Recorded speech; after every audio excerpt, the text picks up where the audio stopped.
அன்பு நேயர்களே வணக்கம். வருகின்ற திங்கட்கிழமை ஏகாதசி, ஆண்டாளுடைய பூர நட்சத்திரத்திலே வருகின்ற ஏகாதசி. சித்திரை மாதம் ராமருடைய அவதாரம் நடந்த மாதம். அந்த மாதத்திலே வருகின்ற ஏகாதசி.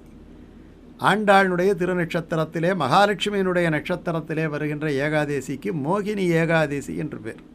எம்பெருமான் எத்தனையோ அவதாரங்களை எடுத்தாலும் இந்த மோகினி அவதாரம் என்பது தேவர்களை காப்பதற்காகவும் அவர்களுக்கு நல்வாழ்வு தருவதற்காகவும் எம்பெருமான் எடுத்த அவதாரம்.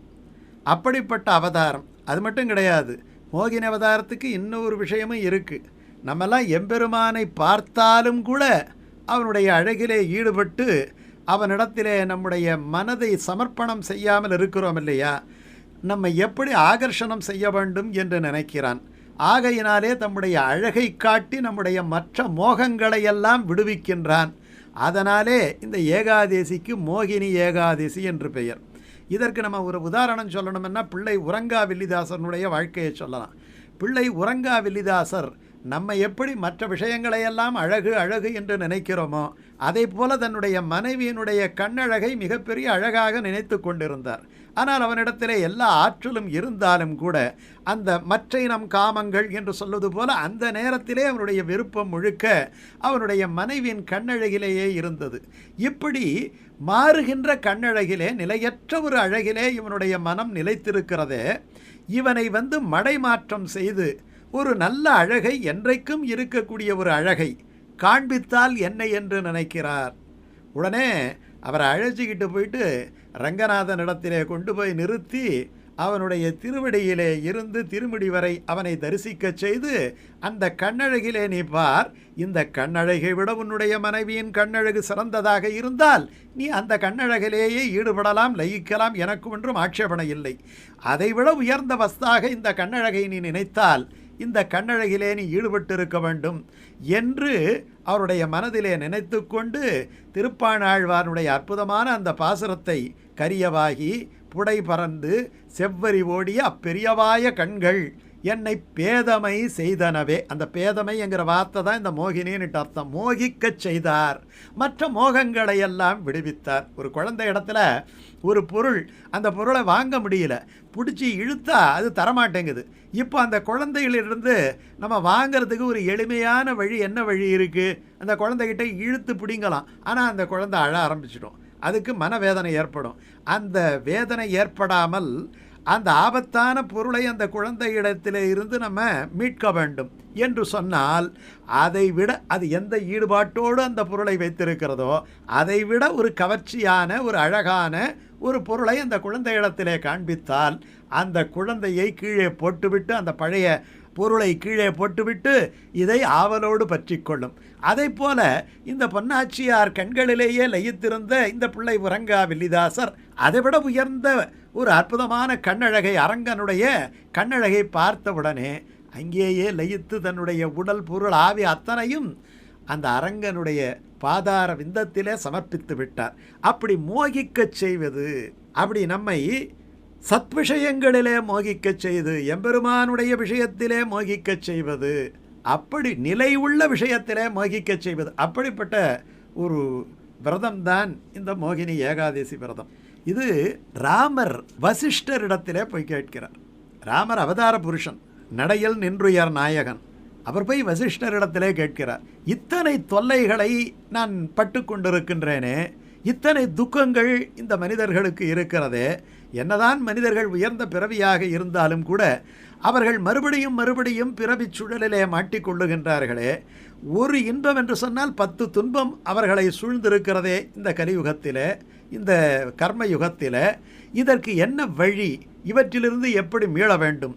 நானே அவதாரம் எடுத்தாலும் கூட என்னுடைய மனம் துக்கத்திலே இருக்கிறதே, இந்த துக்கத்தை நீக்கிக் கொள்வதற்காக ஒரு வழி சொல்ல வேண்டும் என்று நமக்காகவே அவர் அவதாரம் எடுத்த அந்த அவதார புருஷர் வசிஷ்டர் என்கிற ரிஷியிடத்திலே கேட்கும்போது அந்த வசிஷ்டர் ரிஷி சொல்கின்றார், இதற்கு ஒரே பிராயச்சித்தம் எம்பெருமானை நினைப்பது தான். அப்போ யாரிடத்தில் சொல்கிறார்? எம்பெருமானிடத்திலே சொல்கிறார். நம்முடைய சம்பிரதாயத்தில் ராமனுக்கு பெருமாள் என்று பேர். அந்த பெருமாள் அவதாரம் எடுத்தவொடனே அவர் ஒரு பெருமாளை நினைச்சார், திருவரங்கப் பெருமாள், இஷ்வாகு குலதனம். அப்போ இந்த பெருமாளுக்கும் பெருமாளன்ட்டு தான் அவருக்கு அரங்கனுக்கு பெயர். ஆகையினால எம்பெருமானாக இருந்தாலும் கூட அந்த நித்திய வஸ்துவை அவர் நினைத்தார். அப்படி நீ ஏகாதசி விரதம் இருந்து எம்பெருமானை துதித்தால் இந்த கஷ்டங்களெல்லாம் தீயில் பட்ட தூசாக மாறிவிடும் என்று வசிஷ்டர் சொன்ன ஏகாதேசி இந்த ஏகாதேசி. அப்போ ராமருக்கு சொல்லி ராமர் கடைபிடித்த ஏகாதசி என்கிறதாலே இந்த ஏகாதசிக்கு மோகினி ஏகாதசி என்று பெயர். சரி, ராமர் பெரிய பெருமாளிடத்திலே ஈடுபட்டார், நம்ம ராமரிடத்திலே ஈடுபட வேண்டும். காரணம், ராமன் என்று சொன்னாலே இந்த மோகினி அவதாரத்துக்கு ராமனுக்கு என்ன சம்பந்தம்? மோகினி அவதாரம் என்பது அழகான அவதாரம், எல்லோரையும் ஈர்க்கக்கூடிய அவதாரம். ராம அவதாரம் எப்படிப்பட்ட அவதாரம்? ராம அவதாரம் என்பது அதாவது அற்புதமான ஒரு ஆகர்ஷண சக்தி மிகுந்த ஒரு அவதாரம். முனிவர்கள் ஆடவர்களாக பிறந்து விட்டார்கள். இருந்தாலும் ராமனை கண்டவுடனேயே நாம் பெண்களாக பிறந்து இவனுடைய தோளை தழுவ வேண்டுமே என்று நினைத்தார்களாம். ஆடவர்கள் பெண்மையை அவாவும் தோள் அழகு கொண்டவன் யாரு? ராமன். ராமனை பெண்கள் மட்டும் விரும்பவில்லை, ஆண்களும் விரும்பும்படியான சந்திரகாந்தானனம் ராமம் என்று வால்மீகி சொல்கிறார் இல்லையா? சந்திரன் எப்படி ஆகர்ஷணம் செய்து எல்லாரையும் தன்பால் இழுப்பானோ அப்படி ரமிக்க செய்பவன், உலகமே ரமிக்க செய்பவன், ஒளிமயமானவன். ராமன் காட்டுக்கு போனவுடனே அந்த அயோத்தி நகரமே இருளடைந்தது. ஒளி எப்படி அந்த லைட் ஆஃப் ஆகிட்டா எல்லா இடமும் இருட்டா போயிடுமோ, அப்போ ராமன் என்கிற ஒளி காட்டுக்கு போன உடனே அயோத்தி என்கிற நகரமே இருண்டு விட்டது என்று வால்மீகியும் காட்டுகின்றார், கம்பனும் காட்டுகின்றார். அந்த ஏக்கத்தாலே அங்கே இருக்கக்கூடியவர்களெல்லாம் ராமனை பிரிய முடியாமல் அழுதார்கள் என்று கம்பன் காட்டுகின்றார். அப்படி ராமனுடைய அழகு ஆகர்ஷணம் செய்கின்ற அழகு, அந்த அழகோடு குணங்களும் கலந்ததாலே அது ஒருபடி மேல். அப்போ இந்த ராமனையும் கிருஷ்ணனையும் நினைத்தாலும் கூட ஆண்டாள் கிருஷ்ணனை தனது மனத்துக்கு இனியவனாக கருதுவதாலே இந்த ஏகாதசி அன்னைக்கு நம்ம நினைக்க வேண்டிய பாசுரம் என்ன? ராமன் சம்பந்தமாக ஆண்டாள் அருளி செய்த மனத்துக்கு இனியான் பாசுரம். அந்த மனத்துக்கு இனியான் பாசுரம் எந்த பாசுரம்? கனைத்திளம் கற்றெருமை கன்றுக்கு இறங்கி நினைத்து முலை வழியே நின்றுவால் சோர நனைத்து இல்லம் சேராக்கும் நற்செல்வந்தங்காய் பனித்தலை வீழ நின் வாசல் கடைபற்றி சினத்தினால் தென்னிலங்கை கோமானை செற்ற மனத்துக்கு இனியானை பாடவும் நீ வாய்திரவாய் இனித்தான் எழுந்திராய் இதன்ன பேருறக்கம் அனைத்தில்லத்தாரும் அறிந்தேரோரம்பாவாய். இனித்தான் எழுந்திராய் இதென்ன பேருறக்கம்.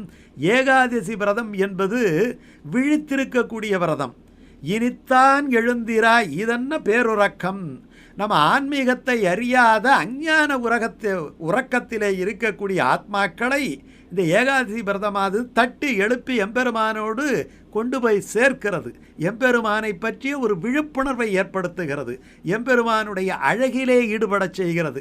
அப்படிப்பட்ட அற்புதமான ஏகாதசி தான் இந்த மோகினி ஏகாதசி என்பதினாலே ஆண்டாளின் இந்த பாசுரத்தை நாமெல்லாம் சேவித்து இந்த ஏகாதசி அன்று விரதமிருந்து நாம் எம்பெருமானை வணங்க வேண்டும். அப்படி செய்தால் இந்த ஆன்மாவிலே அவன் ஒளி வெள்ளமாக பிரகாசிப்பான். அப்படி பிரகாசிக்க செய்வதுதான் இந்த மோகினி ஏகாதசி.